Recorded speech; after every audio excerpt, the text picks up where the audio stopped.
Saya berharap itu sesuatu yang penting untuk kita tahu supaya kita jangan menganggap sepele soal moral ini. Jangan sampai kita terninabobokan hanya dengan udah hadir ke ta'lim, udah gitu nggak ada tugas lain. Justru tugas utama dalam dakwah kita keluar dari masjid. Kalau di masjid kayak nggak ada challenge-nya, duduk dengerin, nggak nyaman mungkin senegatif-negatifnya akhlak kita di masjid apa? Ketiduran.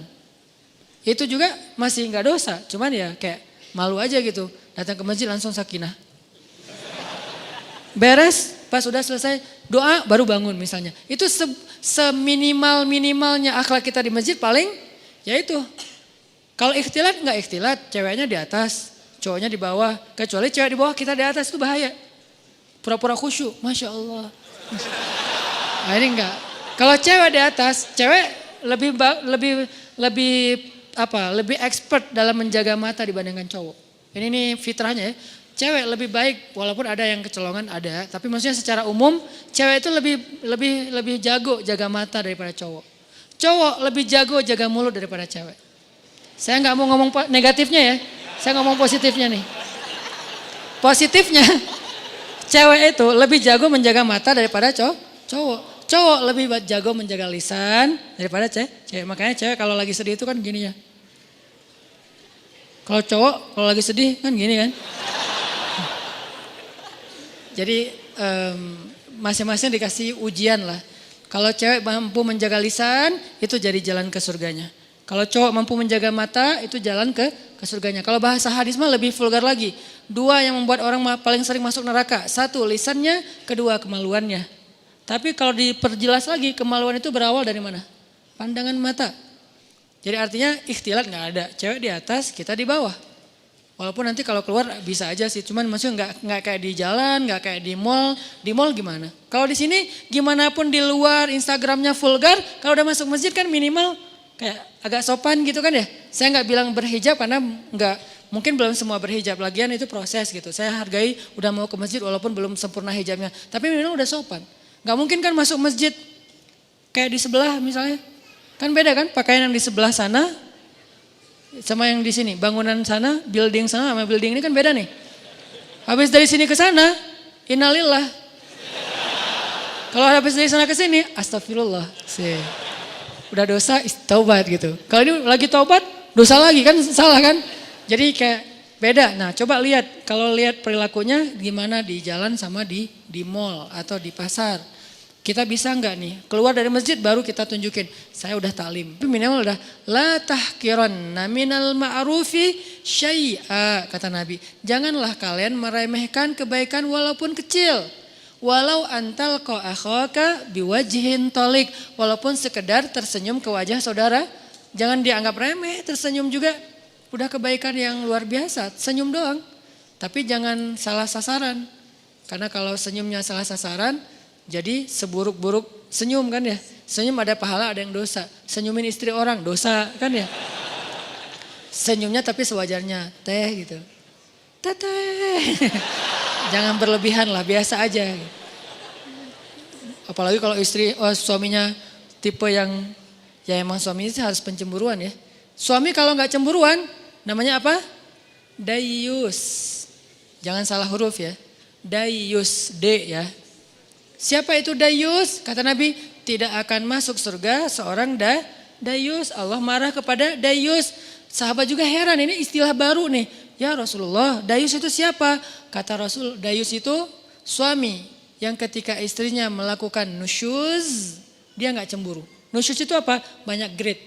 Grade yang sederhana dalam nusyuz, istrinya misalnya chat lebih dari jam yang ditetapkan. Misalnya kayak agak menurut saya berlebihan lah. Seorang cewek chat sama cowok yang bukan muhrimnya bukan karena darurat jam 11 malam. Harusnya batasnya jam 10 malam. Ini SOP ya buat cewek-cewek. Jangan chat ke cowok yang bukan muhrim kita lebih dari jam 10 malam. Chat itu kan jaringan pribadi kan. Diterjemahin japri lah. Panjang amat. Chat itu kan japri. Jadi kita kayak ngobrol berdua. Nggak darurat, kecuali darurat. Ada urusan penting, urusan kerjaan, urusan sosial, urusan apa lagi. Tapi bukan modus. nanti jangan lupa ya sebelum tidur baca 100 ayat. Soalnya kata Nabi, pakai bawa Nabi lagi ya. Siapa yang sebelum tidur baca 100 ayat, maka dia dicatat sebagai orang yang tidak lalai, kan gitu kan. Karena siapa yang selalu dalam keadaan zikir berarti Allah ingat dia. Fadkuruni adkurkum, berarti siapa yang sebelum tidur baca 100 ayat, Allah ingat dia sepanjang dia tidur, sehingga dia tidur dalam keadaan diridhoi oleh Allah. Ya, jangan lupa ya baca 100 ayat. Oh ya, surat apa? Bebas, yang kamu udah lancar aja. Atau kalau misalnya kamu ngantuk, aku aja bacain mewakili kamu. Apa gitu kan ya. Nah, ini namanya modus. Jangan di follow yang kayak gitu-gitu. Oke, jadi jangan lebih dari jam 10 kecuali darurat. Nah, suami yang gak cemburu istrinya chat terus cekikikan, terus emotikonnya guling-guling apa. Nah, ini enggak benar nih. Berarti dia udah mulai kena penyakit dayus, harus cemburu. Enggak ada apa-apa kok, bukan kita curiga sama istri kita atau sama cowok itu. Kita enggak suuzon sama mereka berdua, kita suuzon sama setannya. Mereka dua-duanya orang soleh, yang satunya ustadz lagi tuh. Ustadz, saya lagi sedih nih. Hati-hati, ustadz juga manusia. Saya dipanggil ustadz. Ustadz pernah tergoda? Hampir. Untung enggak, astagfirullahaladzim. Wudu gitu. Tapi nyesel, kenapa enggak disambung 5 menit lagi. Ustadz juga manusia. Jangan mengkultuskan ustadz. Ustadz mah insya Allah enggak apa-apa. Jangan. Kita enggak curigain ustadz, kita enggak curigain ceweknya. Kita curigain setan yang ada di antara mereka. Dan setan itu yajri majrad dam, mengalir di dalam aliran darah kita. Dia tahu banget kelemahan kita di apa. Ada yang kelemahannya emotikon, dia tahu. Akhirnya dibisikin, lo bilang ke orang yang ada di dalam, yang lo sembunyi di tubuh dia. Kan setan kayak saling hati-hatian gitu kan. Roger gitu apa. Setan kan saling kontak-kontakan kan, mereka live terus online. Lo di tubuh dia, gue di tubuh dia ya. Ya udah kita bagi tugas. Kelemahan dia apa? Emotikon. Emotikon yang mana? Yang guling-guling, yang berdarah-darah air mata. Akhirnya aku lagi sedih nih habis dimarahin suami. Oh biasa itu ujian rumah tangga. Mulai curhat. Lama-lama kok Ustadz ini enak diajak curhat ya. Gak seperti suami saya mah orangnya cuek. Kalau Ustadz orangnya pengertian, dia bisa menghibur saya, Masya Allah. Jadi nyaman, gak ada pikiran macam-macam, nyaman doang nih. Nyaman chat, ada masalah lagi, chat lagi sama Ustadz. Dan Ustadznya juga kayak awalnya juga berbaik hati. Kasihan juga mau ngasih motivasi, biar kasih hadis, ngasih ayat. Tapi udah jam 10 Ustadz. Ini udah jam 10, udah gak boleh lagi urusan privasi. Kalau mau chat kan bisa besok. Pagi-pagi habis subuh, Ustadz mohon maaf. Kalau perlu bahasanya kaku, gak ada titik-titik, gak ada koma. Udah aja kaku, kalau perlu semuanya kapital. Saking kakunya gitu. Jangan ada yang dikasih bunga-bunga, titik-titik panjang. Terus misalnya hurufnya didobel-dobelin gitu. Ustadz, bahaya. Ya, ini jarang kan Ustadz buka kartu kan? Bahaya. Karena ada ustadz yang jadi korban ada, tapi kita nggak boleh menjudge. Yang mana ustadz? Itu ya ustadz. Enggak, saya nggak mau menjudge ya. Tapi ada kasusnya ada aja. Ini dunia fitnah kan? Kita kan ngelihat ustadz itu suci di atas mimbar. Di belakang mimbar, ya gitu deh. Ya manusia maksudnya, manusia sama kayak kita. Kelemahannya sama. Mudah-mudahan kita berbaik sangka dia lebih soleh. Tapi sesoleh-solehnya dia, bukankah di Bani Israel itu ada orang yang ahli ibadah 100 tahun. Ibadah terus, ujungnya apa? Zina, membunuh, syirik. Gara-gara apa? Gara-gara tadi tuh disebut dengan talbisul iblis. Makanya bahasanya wala tattabi'u khutuwat, bukan khittah, tapi khutuwat. Khutuwat itu jamak dari khittah.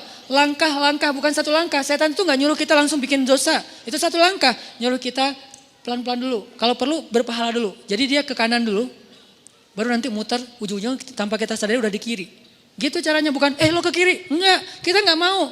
Zina lo, gak mau dong. Tapi kasihan dia bantuin. Ke kanan kan?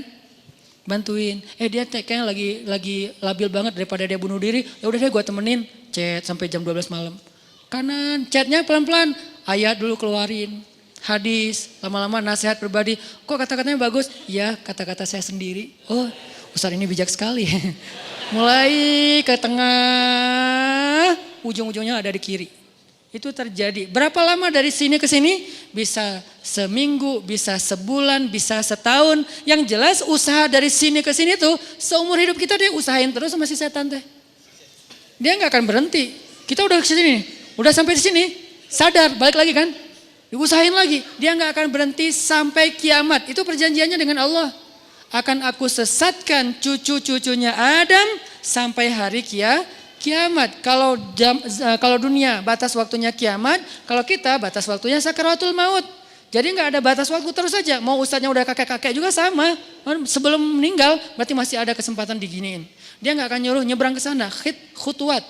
Khutwat itu langkah-langkah yang panjang, yang banyak. Mungkin 1000 langkah, mungkin 2000 langkah. Yang jelas goalsnya ke sini nih. Tapi langkahnya ke kanan dulu. Itu talbis namanya. Talbis itu tipuan. Ada Bani Israel.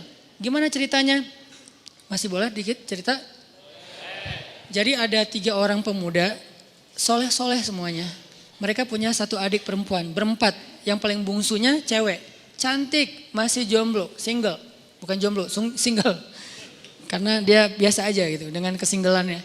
Nah 3 cowok ini dapat tugas militer. Karena negara mereka itu ada wamil, wajib militer. Ada peperangan, mereka diserang. Akhirnya dia 3 cowok ini dipanggil untuk ikut berperang. Mereka khawatir gimana dengan adiknya yang perempuan. Siapa yang akan jaga ini cerita dari hadis. Bukan fiksi. Bukan fiktif. Fiksi beda lagi. Bukan fiktif gitu. Cerita dari hadis. Nah karena mereka nggak tahu gimana cara ke siapa harus menitip adik perempuannya, keluarganya di luar kota nggak ada yang di situ, susah gitu. Pokoknya intinya nggak ada yang mereka percaya selain seorang ahli ibadah yang ada di negeri mereka. Cuman beliau ini nih yang paling soleh, paling amanah, paling baik, bukan ustadz biasa lah, ustadz legend lah ya, udah senior banget lah ya. Nah akhirnya mereka sepakat bertiga, kita titipin aja adik kita ke syekh itu. Datanglah ke syekh ini.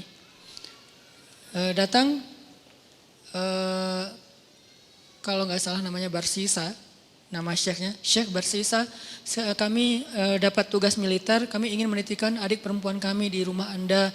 Karena tidak ada yang kami tenang menitipkan adik perempuan kami kecuali kepada Anda. Syekhnya nolak. Ya wajar dong, orang soleh takut fitnah kan. Astagfirullahaladzim, saya nggak bisa, saya nggak pernah menampung kebenaran. Syekh ini juga nggak pernah nikah, saking sibuknya dengan ibadah, saking solehnya gitu. Bukan yang nggak nikah berarti udah sibuk ibadah juga. Beliau kayak Imam Nawawi. Imam Nawawi itu nggak nikah sampai akhir hayat kan. Ketika ditanya kenapa Anda belum menikah? Oh astagfirullahaladzim, saya lupa menikah. Kenapa? Karena saya sudah menikahi ilmu. Saking cintanya beliau dengan ilmu, ilmu itu lebih daripada istri buat beliau. Sehingga tidurnya dengan buku, bangunnya dengan buku, jalannya dengan buku, buku aja kerjanya. Imam Nawawi, ilmunya luar biasa dahsyat. Tapi jangan ditiru ya. Karena kita nggak gitu-gitu amat juga tentang ilmu. Ilmu enggak, nikah enggak kan. Ya pilih salah satu deh. Kalau enggak ilmu ya nikah gitu. Masalahnya kita ilmu gimana? Apakah udah selevel Imam Nawawi yang hadis dalam semalam hafal berapa ribu hadis. Terus setiap malam tuh nulis buku. Sholat 2 rakaat, satu paragraf. 2 rakaat, 1 paragraf. Jadi setiap paragraf itu 2 rakaat sholat. Wudhu dari isya ke subuh, 1 wudhu. Selama bertahun-tahun, 1 wudhu sholat subuh dengan isya. Maksudnya nggak tidur semalaman karena terjaga wudhunya Imam Nawawi. Nah Syekh Barsisa nolak, nggak mau. Please, karena kami nggak tahu harus menjagain harus nitip ke siapa daripada adik saya apa-apain orang. Karena udah dipaksain terus, ya udah deh. Kalau mau, saya minta satu hal bikinkan untuk adik kalian 1 ruangan, 1 kamar yang nggak campur dengan rumah saya di belakang gitu. Akhirnya dibangunin sama mereka kamar sederhana untuk adiknya yang perempuan. Taruh aja di belakang rumah si syekhnya. Syekhnya biasa beribadah di musola. Jadi rumah, musola, kamar ceweknya. Jarak musola dengan kamar ceweknya terhalang oleh rumah syekh. Jadi agak berjarak gitu. Udah pergi mereka berjihad. Hari-hari pertama syekhnya nggak pernah berkomunikasi 1 patah kata pun dengan si cewek ini. Karena diamanahin nafkah, kebutuhannya, akhirnya dititipkan uang, syekh ini ke pasar beli roti, setiap pagi taruh roti di depan pintunya, balik lagi ke ke musola zikir, astagfirullah, astagfirullah. Si perempuannya tahu jam udah ada roti di depan pintu dia buka, ambil roti, makan di dalam. Nggak pernah komunikasi. Sehari, seminggu, minggu kedua mulai datang setan. Yuwaswis fi sudurin pakai perasaan, bukan pakai logika. Perasaannya yang diusik. Kasihan juga tuh cewek kesepian. Masa nggak disapa sama sekali, ntar dianggap sombong loh. Ya sapa sederhana aja, nggak usah berlebihan, cuman sehat gitu doang. Oh ya udah, titipin roti. Assalamualaikum, sehat teh, sehat Ustadz, alhamdulillah. Oh ya, pergi aja. Gitu doang. Jadi kayak japri, sehat, udah. Nggak pakai emoticon. Jadi benar-benar kayak tiis aja gitu kan ya, dingin aja, nggak ada apa-apa gitu. Zikir astagfirullahaladzim. Besok datang lagi setan. Masa cuma nyapa doang, siapa tahu dia pengen sesuatu tapi gak berani ngomong karena kaku. Ya lebih lemes lagi lah, biar siapa tahu si cewek ini butuh apa nanti dia bisa ngomong karena gak malu.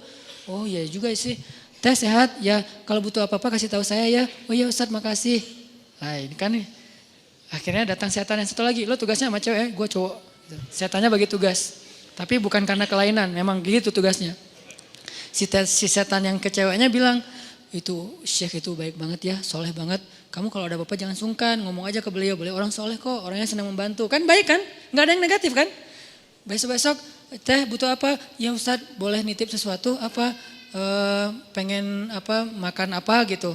Ini ada uangnya, gak apa-apa udah dititipin sama kakak-kakaknya. Teteh, oh ya udah maaf ya Ustadz merepotkan, gak apa-apa. Nah mulai nih, pergi ke pasar, beliin apa, roti, susu.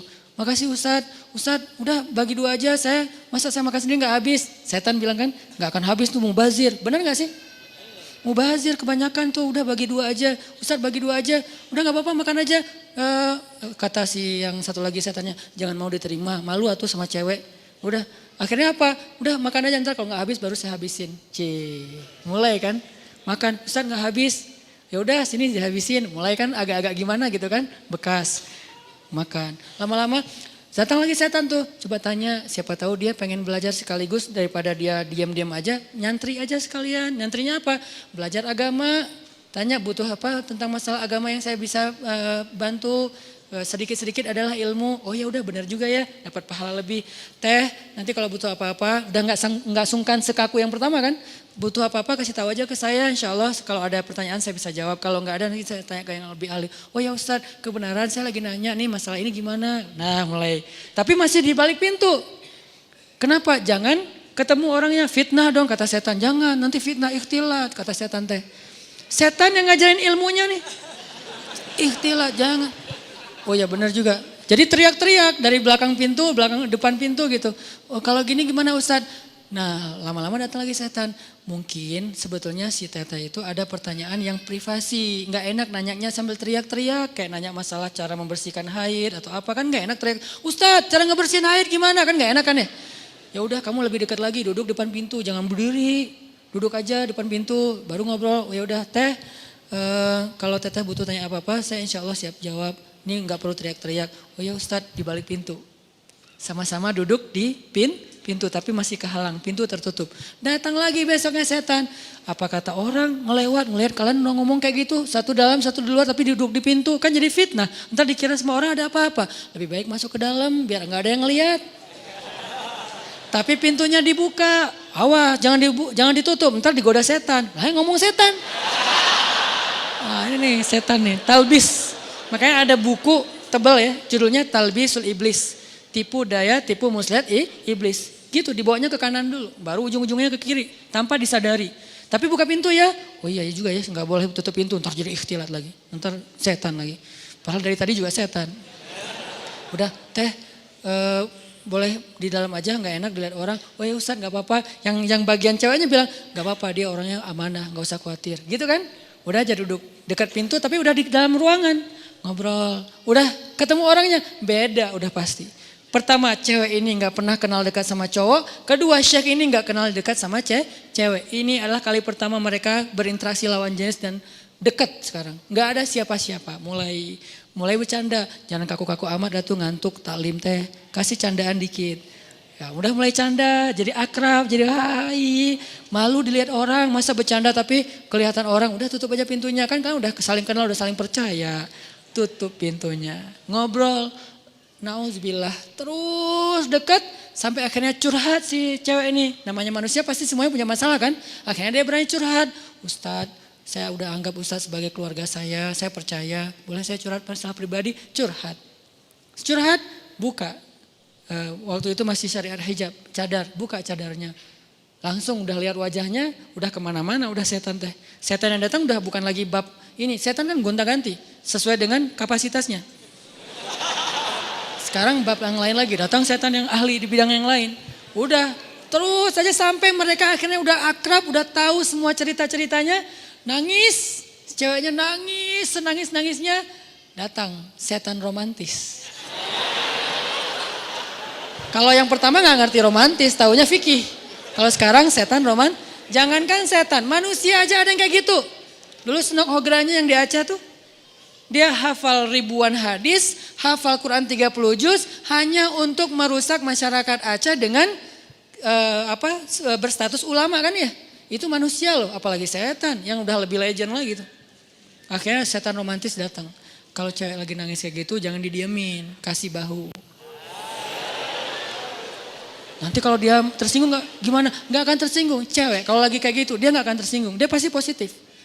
Jangan kasih bahu pas dia lagi ngomongin masalah agama. Kasih bahu pas dia lagi nangis, lagi emosional. Itu pasti dia akan terima. Oh gitu ya?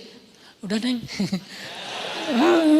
Nah mulai nih akrab, usap-usap. Jadi nauzubillah akhirnya mereka berzina. Udah di sini kan? Udah berzina. Berzina sekali karena udah terlanjur dosa lah. Kagok Udah kagok kan? Udah aja, biasa aja gitu. Udah dosa juga gitu. Jangan manggil Syekh lagi lah, manggil A aja. Jadi tadi kan manggilnya Syekh, lama-lama Ustadz, lama-lama AA. Manggil lah, udah akrab teh, udah zina, ada segala macam, nauzubillah. Ngomongnya juga gak enak. Udah gitu, maaf perempuannya hamil. Perempuannya hamil, Syekh ini takut ketahuan sama kakak-kakaknya. Karena adik perempuan mereka ternyata dihamili sama Syekh ini. Kalut, panik, datang setan kriminal. Bilang, lo udah bikin adiknya, lo gak akan dibiarin hidup. Setannya udah beda ngomongnya. Ngomongnya udah beda. Udah terlanjur, udah lo habisin aja deh. Gak usah banyak mikir, udah lo habisin aja lo sekarang. Udah. Gitu-gitu. Oh udah dihabisin, dibunuh ceweknya. Karena takut ketahuan. Ditakut-takutin sama setan. Pokoknya lo habis lo, malu semua orang kampung akan mencela kamu dan segala macam. Pokoknya dibikin goyah banget nih Syekh ini. Akhirnya dibunuh, dikubur di belakang rumah. Tapi udah dibisikin sama setan alasannya, modusnya apa? Bilang aja sakit, meninggal, dikuburin. Nggak lama, belum juga, baru sehari kadarullah datang nih kakak-kakaknya.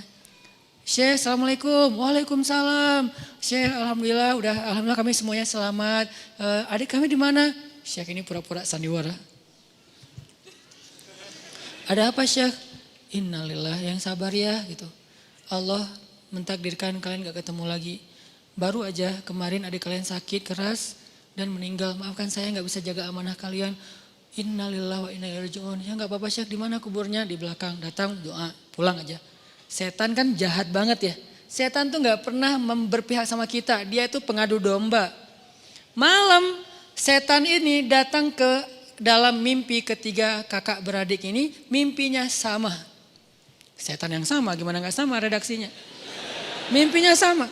Datang, adik kalian itu gak meninggal sakit. Dibunuh setelah dinodai sama Syekh itu. Buktinya kalau kalian mau tahu, coba kalian gali kuburnya, lihat bekas pembunuhan itu. Kalau datang ke satu, ya anggap aja mimpi. Datang ke yang kedua, sama. Ketiga sama, bangun dari mimpi. Saya mimpi buruk tentang adik, saya juga sama. Apa mimpinya? Diceritain, kok sama ya mimpi kita? Mencurigakan sekali kan? Kok mimpi kita sama? Wah bahaya nih, kita bukan suudzon sama Syekh, tapi kita harus buktiin. Ayo, besoknya mereka diam-diam datang, digali kubur adiknya yang belum kering, yang masih basah tanahnya. Benar ada bekas pembunuhan dan dia dalam keadaan hamil. Syekh ini langsung dibawa ke pengadilan.